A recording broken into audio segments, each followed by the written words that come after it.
Rebecca. Welcome back to my simple country life. Today we're doing a tour of the St. Francis garden. I finally got it all mulched, got all the plants put in it. At the beginning of the video you'll get to see clips from where we went out yesterday into the pasture. My husband took the four-wheel drive truck and drove me around to show me a tree that he'd found, a blooming tree that he'd found, and then so we went ahead and drove around and looked for other native wildflowers and found a few, and so I got to put them in the St. Francis native garden. And so anyway, hope you enjoy the clips and the garden tour. Thanks for watching. I'm up in the bed of my husband's pickup truck getting cuttings. It is an American elderberry. So I am going to get some cuttings. It is native. I'm going to get some cuttings, do some more research, and try to propagate some of this. I would keep it pruned in the yard and not let it get this big, but this is a good find, and I'm really excited about it. Pretty flowers, and then it'll have berries for the birds. So that is awesome. Awesome find. Y'all, we turned the corner and I saw this. This is bee balm. We have got wild dang bee balm. Tons of it that I can dig up and put in the native garden, and it is gorgeous. I am so excited. I'm gonna get some. When we got back to the house after foraging on the back acres, I was wanting to get the plants I dug up right away into the dirt, and so I stuck the American elderberry cuttings in the fountain to keep them hydrated until I can get them into some rooting hormone and some dirt. And I think that bug may, nope. Well, I thought it might have been a lightning bug, but now I don't know what it is. But anyway, so just stuck those there for now. I need to get them in some dirt sooner rather than later, but they'll stay hydrated at least and not die. Okay, this is kind of an overview of the St. Francis garden bed.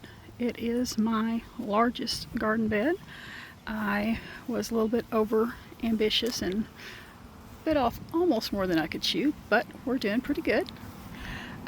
So this is, it's all looking pitiful right now because it just got transplanted yesterday, but wild bee balm or wild bergamot.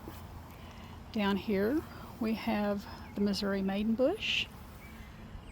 Back there is the hairy mountain mint.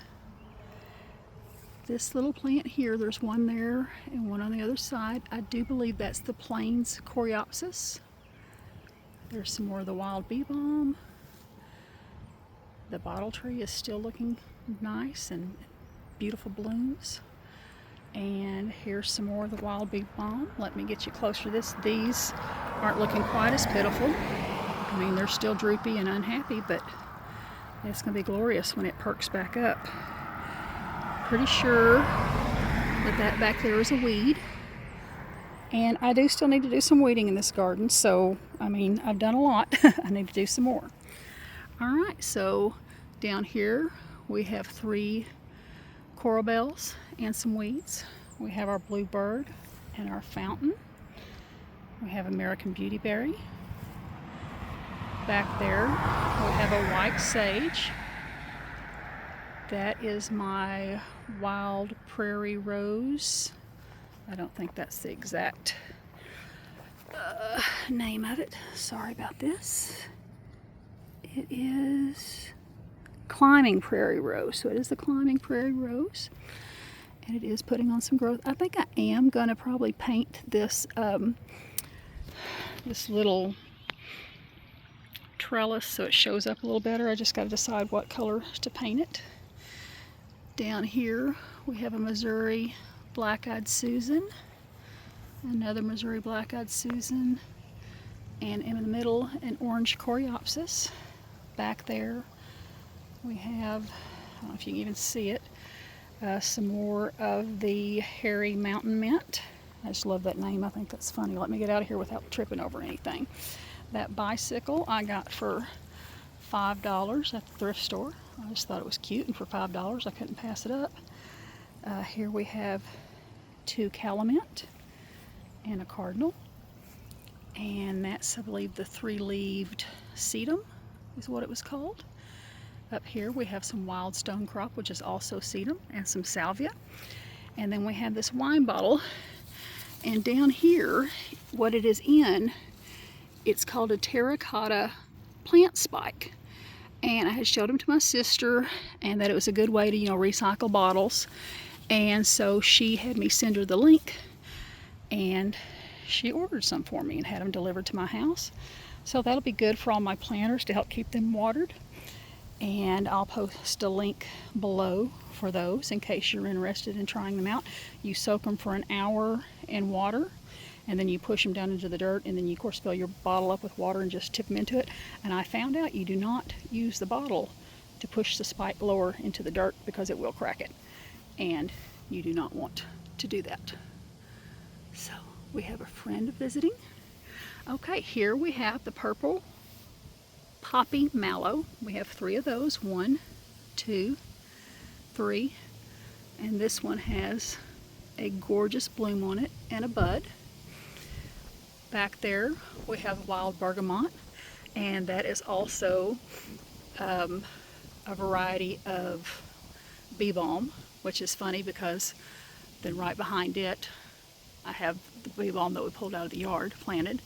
Now what I'm using for it, what you probably noticed, these are that one there and over there.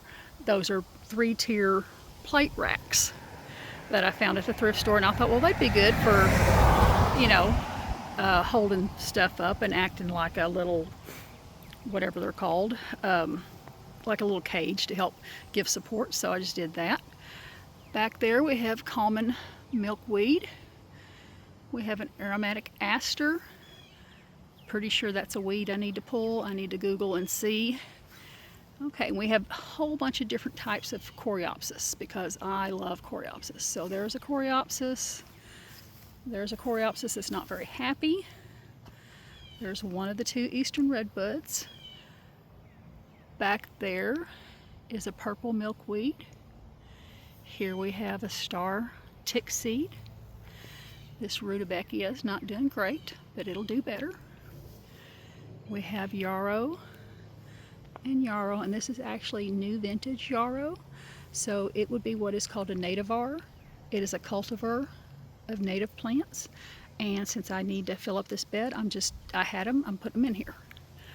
Back there is another coreopsis. I think that might be the lance leaf coreopsis. And then back here, I believe that is the yucca coming back up. There was 2 yuccas back here, or 3 or 4, and we dug them all up. Thought we got everything, but we didn't. And since I'm trying to decide whether I want to try to, get them totally eradicated or just leave them alone, because they have been here. They were here when my husband's parents bought the place, so that means they were planted over 50 years ago. So, do I leave them alone? Do I move them? What do I do? I don't know. Right now, just letting it go. Over here, that yucca I tried to cut down, and then I accidentally threw a bag of mulch on it, so it's looking kind of pitiful. Now back there, it's hard to see, but in front of that post, there are 5, I believe they're coneflowers that we dug up out of the pasture. This is our magenta crabapple. I trimmed off some of the lower branches because I want it to be more like a tree form than a bush form. Down here we have 3 Missouri primrose. Those will get yellow flowers. Back there we have the coreopsis that I grew from seed, the winter sown seed. I think there's maybe 3 plants that survived. Over here we have purple coneflower that I grew from seed over the winter. Over here we have 3 salvia. 2 are doing better than 1, but they should bounce back. Here we have our 2nd eastern redbud. And back here I planted all the sedges because the pond and bog filter is going to go in this area. And so the sedges may eventually move over in here once we get it planted up and have the rocks and stuff put around. But in the back, the gray sedge, I was able to divide those into 2 plants. And then here we have the palm sedge, and here we have shorts sedge. So we have a combination of native plants that I bought from the native plant sales and some cultivars of native plants that I have bought over the last year or so. So that is the tour of the St. Francis bed. And I will have to stay on top of weeding. I will have to stay on top of labeling things so that I don't accidentally pull up stuff that is a native plant and not a weed. But it's a work in progress. I'm looking forward to getting it filled in and watching it grow and evolve. And I hope y'all will come along for the journey. Please like and subscribe to help grow my channel. And if you have any questions, comments, advice, or suggestions, please leave those below. Thank you for stopping by, and y'all come back.